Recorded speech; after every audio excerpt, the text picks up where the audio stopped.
Welcome back, everybody. It's raining once again here in Pensacola, Florida. Big surprise, right? Anyways, as soon as it's done raining, we're going to work on this thing. The owner was having trouble getting fuel from the tank back to the carburetors.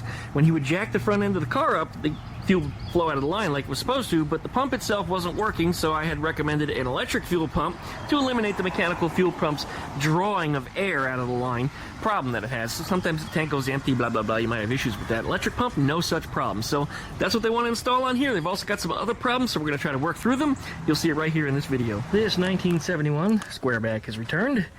Remember, it was here last summer. I did a myriad of repairs on and got the thing running pretty good. Well, several months later, it started acting up, and the owner took it off to a non-Volkswagen specialist. And they did some work on it, particularly replacing the Weber ICT carburetors on here with some China clones. And afterwards, it still wasn't running right. And guess what the mechanic did? They went, "We don't know what's wrong. We don't know how to fix it. Sorry. Too bad." So the Weber carburetors are gone. We now have China carburetors on. It still doesn't run. This is what it does. Just cranks, get absolutely nothing back out of it. Now, if you look closely here, you might say, "Oh, I know what's wrong. It ain't got no gas in it." Well, that's not the case, because the owner told me it had fuel in it. So, if it's not running and it has fuel, but it shows empty, you know, we got a bunch of different compounded issues going on here. So anyways, you know the drill, guys. I'm the Duckman. Like it, comment, and subscribe. Don't forget to plug ding, let's get updates every time I upload a video. Check out Duck Shit down there for all my different social media links. And why is that light coming on? That light shouldn't be on unless I step on the brakes and one of the cylinders or circuits is failing in the brake system there. So I don't know what's going on here.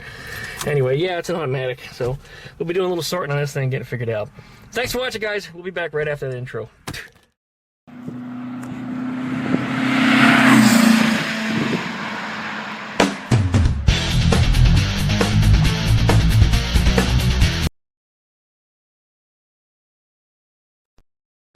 Yeah, the owner of this car is really upset with it.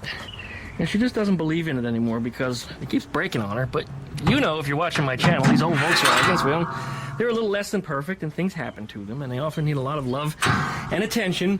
And they require the touch of a specialist in order to get them running right. Got a little seafoam in there. It looks like somebody was already under here. They pulled the little spare tire well out. The gas tank is underneath the spare right up under here. It looks like we got some parts of some sort, some rubbers or something. I get all this stuff out of the way, pull that tire out of there. That's also in the way. And we'll see if we can pull that gas tank up. I want to slosh it back and forth, see if there's anything in it. When I looked real quickly, yes, the wire is connected for the fuel gauge. So that shouldn't be the issue. So we'll sort that out anyway. There's 4 bolts hold this in, just like a Beetle tank. One on each corner, right here.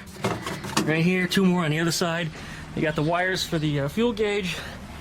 And then the last things that we have over here is the filler and breather necks. So I'll just loosen up those clamps and we should be able to pull the tank straight up. And when you lift the tank, you lift it up this way and then pull this way. And out it comes. All right, oh, there's another breather over there. How about that? We'll disconnect that one too. All right, guess we'll do some pulling stuff apart. All right, these carburetors you see in the engine compartment here, these are actually empty China clones. These are not the original Spanish-made Webers that were in here. That non-Volkswagen specialist mechanic traded those out because they said that's what was wrong with this thing. So, have a look inside the engine compartment. That's loose. So we're also out of timing. That's going to need to be fixed. Just looking to see if the cap was loose. Looks like our wiring is still the way I put it. You can see these are the shrink tubing that I put on. Those are the ones that I use. So all my wiring is still good. There's my wiring here too. Remember, I rewired most of the engine on this because the wires are in some pretty bad shape when I had it here a year ago. Here's my plugs that I put in to keep the cooling air in there because there's no heater boxes. Those plugs were not in there at all when we got this thing. So yeah, it was leaking cold air. You want that cold air to blow over the engine. Now, these are China Weber clones. They are, well, they're pretty much the same thing as the original Webers. But if you're going to have problems with the China ones, it's usually because, you know, they're slightly imperfect. Whereas the Weber ones, I think you'd probably get a much better product out of the box. So, we don't have the original Webers. Whoever the mechanic was threw them away before we can get in touch with them. I'm not saying anything nefarious happened there, but let's just say somebody probably wasn't completely honest, and I think somebody wanted some nice Webers for themselves, and I think the owner of this vehicle got taken advantage of. I hate to see that kind of stuff. That just really bothers me. Really bothers me. But anyway, okay, I digress. There's our engine. We know the carburetors are not getting fuel. We know that distributor is out of tune, so we're going to start up front at the fuel tank, and we're going to see if we have fuel at the source. Let's see what's going on up there. All right, up here, the gas door. Come on, cap, let go. That's interesting. Why won't it let go? Hey, do we have a new problem here now, too? That's interesting. I don't know why the cap's not coming off. All right, I might have to pry that up. That's an issue. I don't think it's vacuumed on there. Oh, there it is. It just was stuck. Looking weird. Can't say I've seen that happen before. And now it's fine. Guess it just glued itself in there. That seal could use a replacement, but you know, I'm smelling it. It doesn't smell like fresh gas. It smells like a dried fuel can. I don't know if there's any gas in there, to be honest with you. I'm going to stick a stick down in there and see if we have any wet. Just real quickly here. Let's just shake the car. I don't hear anything in there either. Now, if it's very, very little in the tank, we probably won't hear anything anyway. But let's get a stick and see what we find. Okay, I have the old speedometer cable from that bus we just repaired. Oh, helps if I get it in the filler hole. Otherwise, it's not a very good end to the date night. All right, we'll push this all the way in as far as it goes. I can hear it inside the tank right now. Let's see. To pull that up, should be wet, right? Bone dry. Bone dry. Like I said, I smelled no fuel in there either, so. All right, I'm suspecting fuel leak. I don't know from where. I'm going to bet there's probably a crack in the fuel line somewhere, or maybe the tank had a rust hole in the bottom of it. The owner did say that they didn't smell fuel where it's parked. They didn't see any puddles of any sort, but if it's a gentle weep, it could actually drip out in a period of, a few days. And being that it is parked, I believe, outside, it could waft away that stink. And if it's just, a couple drops at a time, you may not smell it at all. It may just carry on the wind. All right. We know we have no fuel. I'm not just going to splash gas in and just see what happens. I'm going to pull the tank up anyway because we are going to install an electric fuel pump on here. Just for reasons of, if you own an air-cooled Volkswagen, you've ever been down this road before, you'll know that if you run that tank dry, it's really hard to get the system primed up again. Now, some cars are a little easier than others. If you park it on an incline like this here and you have the tank completely full, the fuel will want to push up and up to the fuel pump, which is on the engine block. But the engine block fuel pump, which is right here, is drawing air. And this is really not meant to pump air. And air is kind of like a spring because it compresses and decompresses pretty easily, unlike liquid like fuel, which doesn't want to do that. So what happens is as it's sucking, you get a vacuum, and then the pulse let go, and it springs right back. So it's really hard to get that fluid through the line. Now, it will pump air. It's just not very efficient.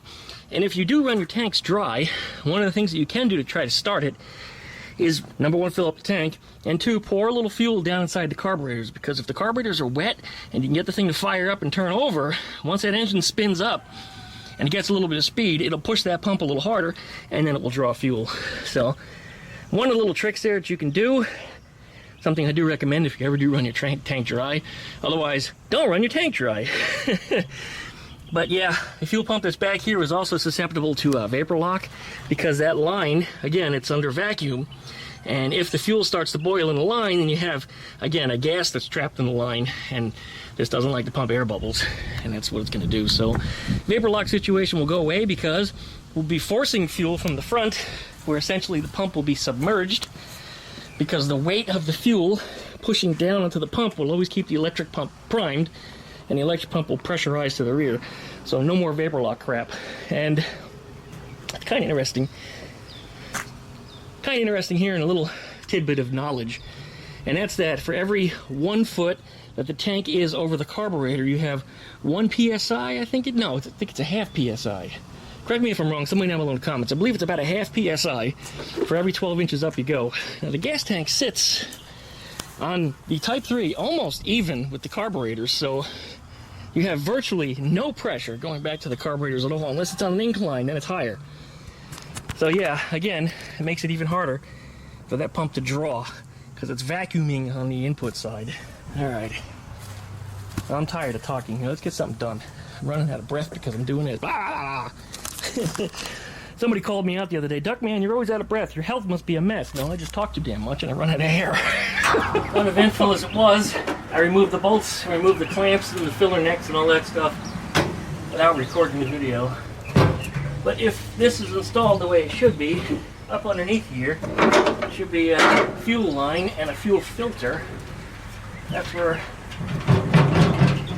I don't hear any fuel in there at all. It's dry. There should be a fuel filter and a fuel line and the R&D. Oh, there's our broken fuel line. It's got a crack in it. Oh, no doubt about it. All right, that's where we're gonna lose the gas. I know you can't see it, but let me show you. Let me remove this tank completely. There's two fuel lines on the bottom because this was originally a fuel-injected vehicle. So one is the output and one is the return. And it looks like the output's doing what it's supposed to do, but somebody has a piece of fuel line on the return. But the return, I guarantee you, is not being used for anything. Bonded on there pretty good. There it is, look at that. Broken. Yep. Okay, see if I can get a close-up. Alright, there's our output. This is our return. Can you see? Oh, look at that. A little bit of fuel even came out of it. Smells kind of old even, so it's been sitting for a little bit. But anyway, yeah. Probably just whatever fuel is sitting in this line. I bet you if I tip it up, yep, there it goes. Alright, we'll wipe that up. But there's our problem. Got a busted fuel line right here. This should have just a termination cap on it. Not this piece of fuel line with a bolt in there. And a clamp on the end. Trying to hold the fuel in, and this line is very, very brittle. The line that was connected to the output, though, that was nice and supple and appeared to be in good shape. But this is the side we're going to connect our fuel filter and our pump to.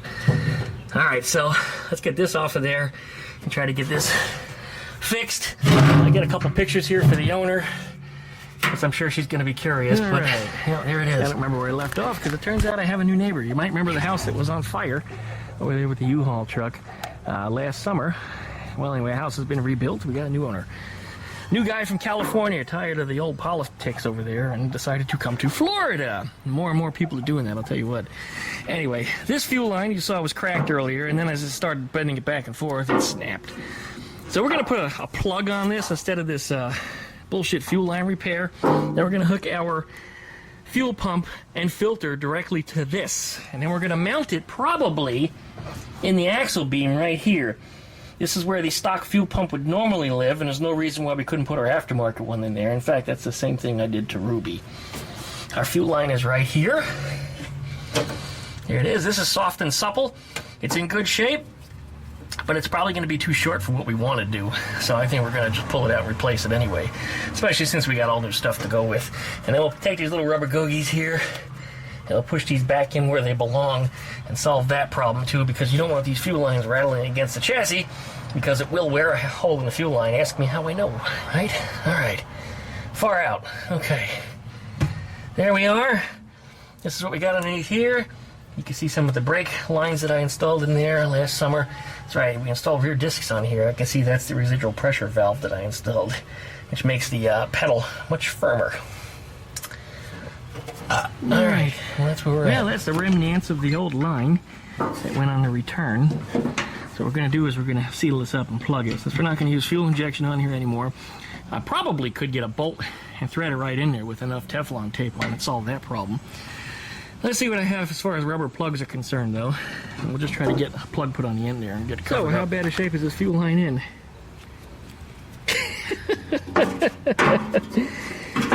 A lot worse than I expected, actually. Look at that.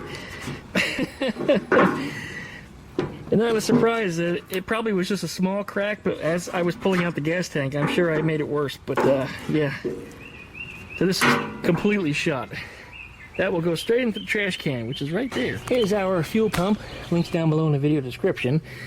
The only downside to these new model, because Carter put out a new model of them, is that the fuel inlet and outlet on them is for a bigger fuel line now. So this is a traditional Volkswagen 6mm fuel line, and it's kind of hard to fit over that. Doesn't mean it won't fit, because it will. Usually what I do is I use a hair dryer or even a heat gun. Just gently heat up the end of it. Not too much, because you burn it, but very slowly, little by little, heat it and slide it right over, and it will fit. Absolutely will. Don't overdo it though, and don't push too hard, because you'll split it. You don't want to do that. But yeah, that will fit over that line. Spent a minute and thought about it again. I had some bigger fuel line here, so I figured, why wrestle with it, right? So I just traded out their fuel line for the stuff I have. But this is supple, it's new, and it's a nice long piece. So we'll get that cut to length and let's get it installed. Well, it just started raining out here, as typical. Here's our fuel pump. There's a little clamp or strap that comes with it. I made a little ground wire here, which is going to go to the grounding bolt. This will screw right into the axle beam. I just use a self-tapper because the beam is just pressed steel. It's not like a Beetle beam where it actually has, steel tubes. These are actually two stamped pieces of steel that are sandwiched together. And right along the edge there, you can see there's a welded lip. Well, inside of the center of it, a little hard for me to show you here, but I'll do the best I can. You see there's a window in the middle of it, and you may or may not be able to see the hole that I just drilled in it. I wanted to put it in there, but that piece of metal you see in there has two bolts in it that do not want to come out, so I said, you know what? It's a lot easier to get to it in here anyway because it gives you more space. So we're going to attach it right in front and center. That's where she's going.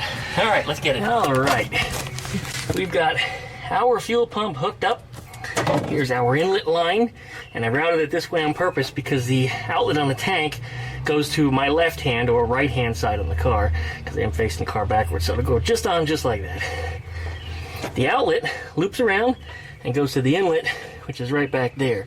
This is the return line, which we're not actually using, so we're going to leave that alone. So there's no fuel line goes on that. I put the gogies in where they belong. I got our ground wire connected to our bolt, which is connected to the strap. And I made a new positive wire, which is currently just up and over the top. I'm going to zip tie it and get it nice and straight and clean. But I drilled a little hole through the bulkhead over here, put a little rubber gogie in there, which is a piece of fuel line, ran the wire through it, and then connected to the positive on the horn, which is nice and fused. So as soon as we turn that key on, the fuel pump should start up. Now the fuel pump is, well, it's water-cooled by any other name, although it's actually cooled by the gasoline that flows through it. So if I turn it on, I can't leave it on for too long because you will overheat the pump and you will destroy it. So we're just going to run it for a couple seconds, just to make sure that it comes on when we turn that key. So let's see what happens. Here we go.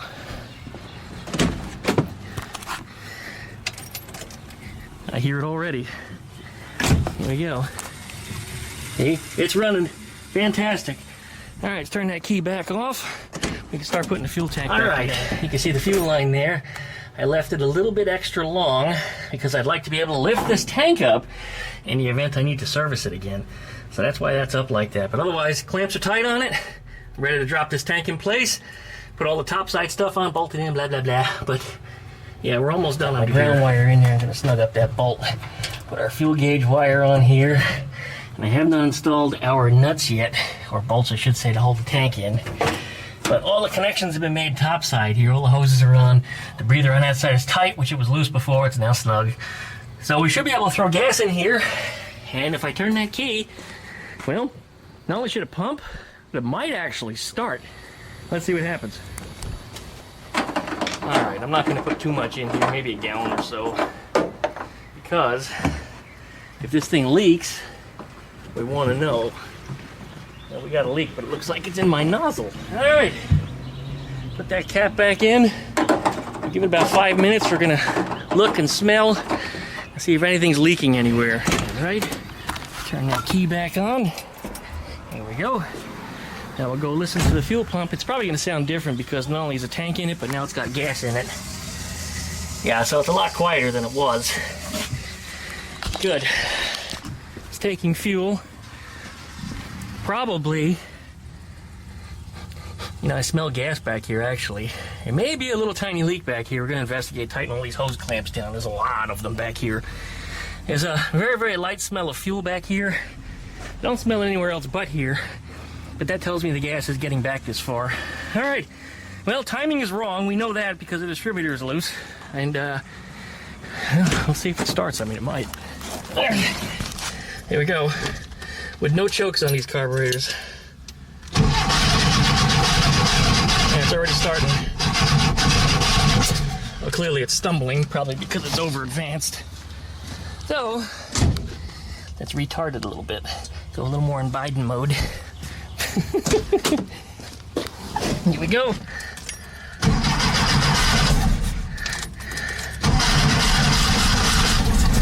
There it is. It's alive! Oh, wow.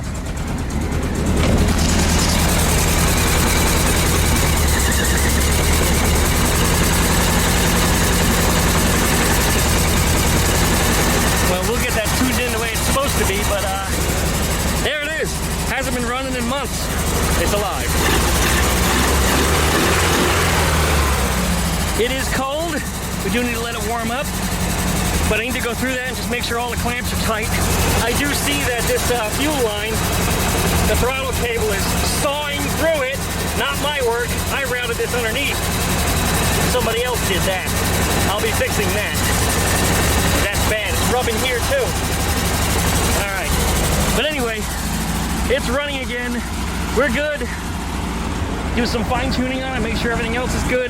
That's not gas. That's from it raining. It actually rained here a little bit. It drips off the edge of the gutter. But this is great news. Great news. Okay, I'll update the owner. Otherwise, we're going to wait until we have some daylight. Because it's about to get dark and it's about to rain again and a lot worse. So we'll get to tuning on this set. And I might even get it to the car show on Saturday. Which is probably before you guys see this video. But anyway, the Groovy Fest is coming up. And I told the owner I'm going to drive this thing around a little bit and see what happens. But we'll see what we can do with it. But I'm quite pleased that it's running again. Idling way too high, though. Probably because the carburetors are all out of sync.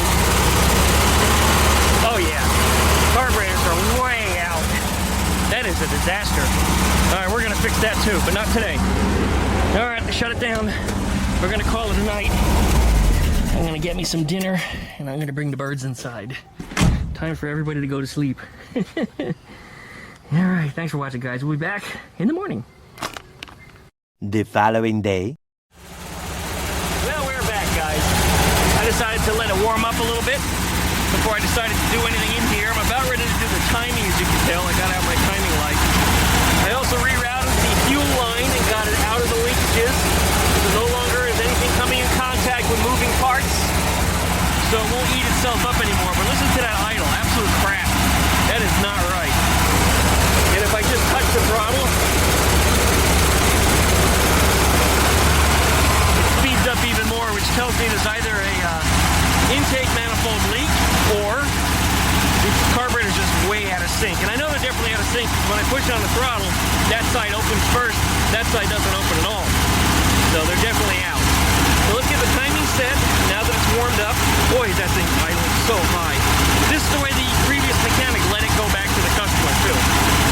Just, yeah, terrible. All right. Well, we'll check the timing first. Just shoot down in here.